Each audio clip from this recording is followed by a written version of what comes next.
We looking at the hops today, the Cascade hops. They're coming in nice, size of my thumb almost. Coming in down there, and way up there.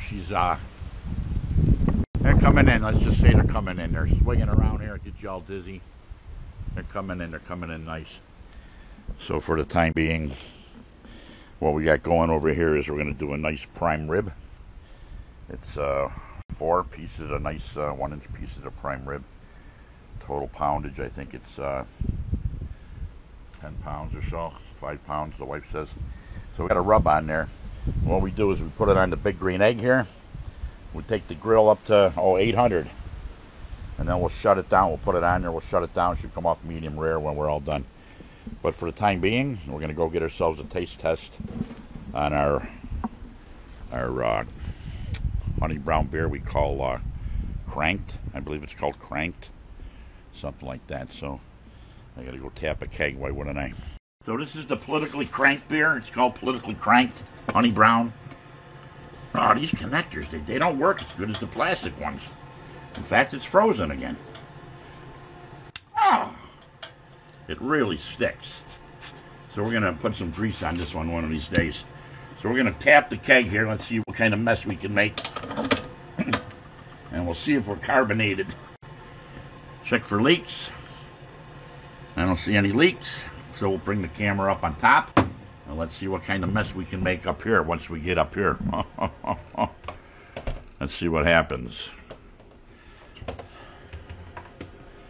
I hope we're not overcarbonated. The first thing is we're gonna do a sacrifice first. I always do a sacrifice, clear the lines of some of the unwanted beer. Make sure she's gonna flow good.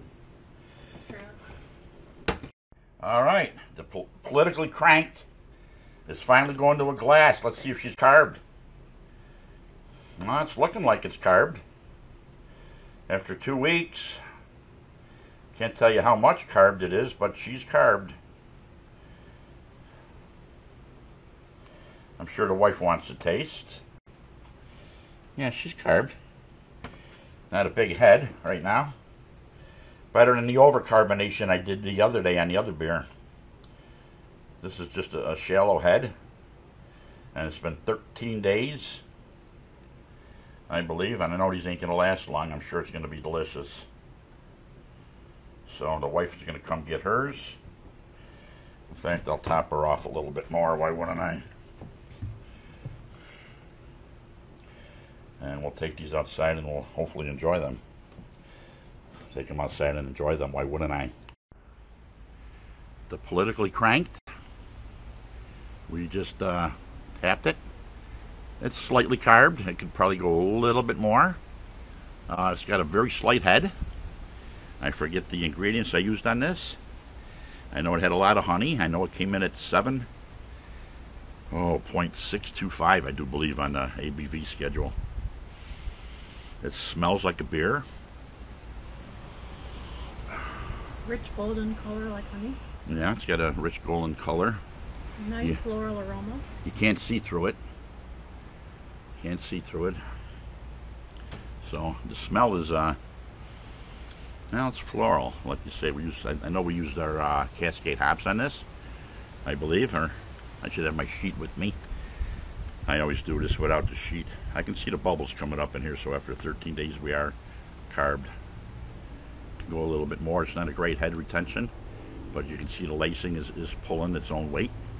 So the smell is, like I say, floral, and I'm thinking that's coming from my Cascade hops. And then the other addition, I should have my sheet with me. A little windy out here today, as I got the big green egg going over here. Like I said, I'm going to put a roast beef on here. It's sitting there smoking away. I'm trying to get it up to 800 degrees, Greg. Going up to 800 degrees, Greg. So here's a taste test on the honey brown, politically cranked.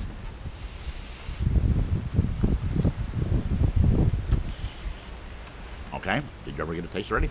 Oh, I got taste. You're definitely on the fence on this one.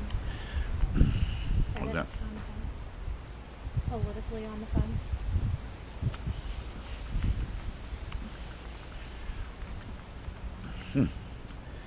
The Cascade hops come through in a floral taste.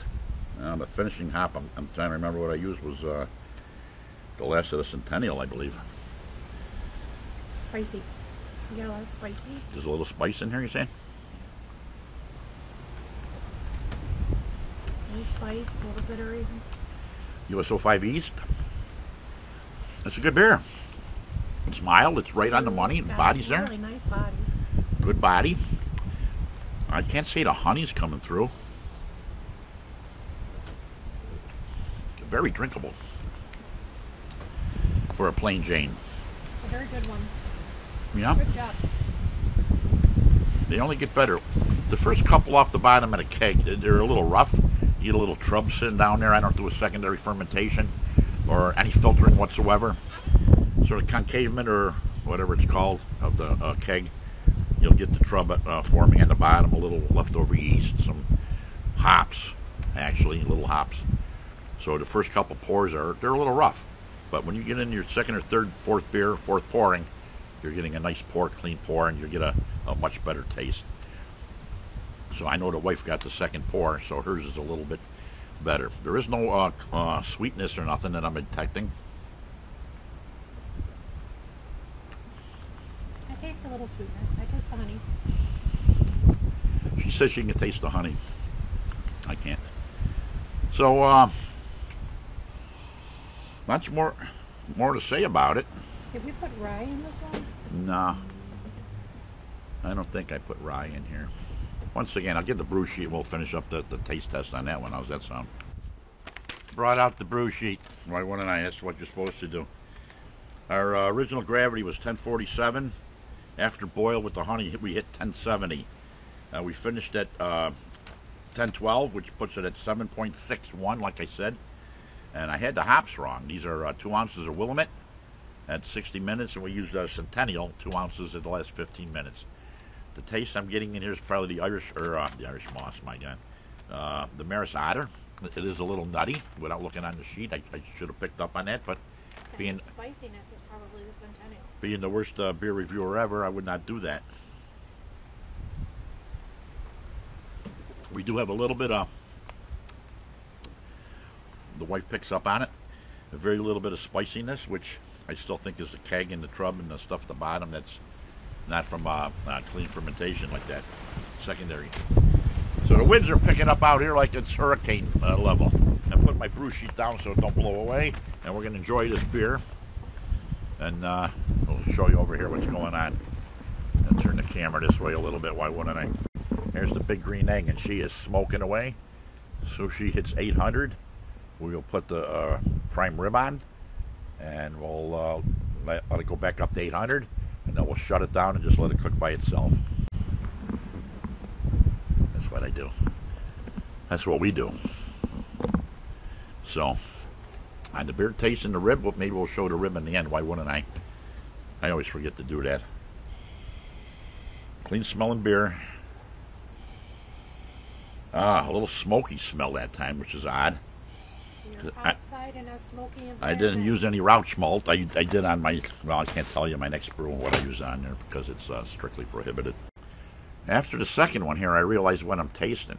It's the honey when I dropped it in. The honey was already crystallized, 2 pounds of honey, and it sank right to the bottom of the kettle. And I think it burnt a little bit as in a caramelization, and it let off a little caramelized taste. And that's exactly what I'm tasting here, is not burnt honey, but a caramelization of a smoked flavor, which is probably that honey. So, yeah, the second one's better, for sure. We got a wicked flame on here. I don't think the camera's picking that up, but we're going to put the prime rib on here and get her up to 800 degrees if I don't get burnt, because this thing is smoking hot. So that's on. Woohoo! Should have brought my gloves out because I'm going to need them. So we'll let this climb back up to about 800. The camera's not going to pick up on the gauge, but we'll do a full open burn, full open dampers. It's pretty windy out here. So the temperature is going to climb real quick, and then we're going to shut dampers down and walk away. Set it and forget it. Set it and forget it.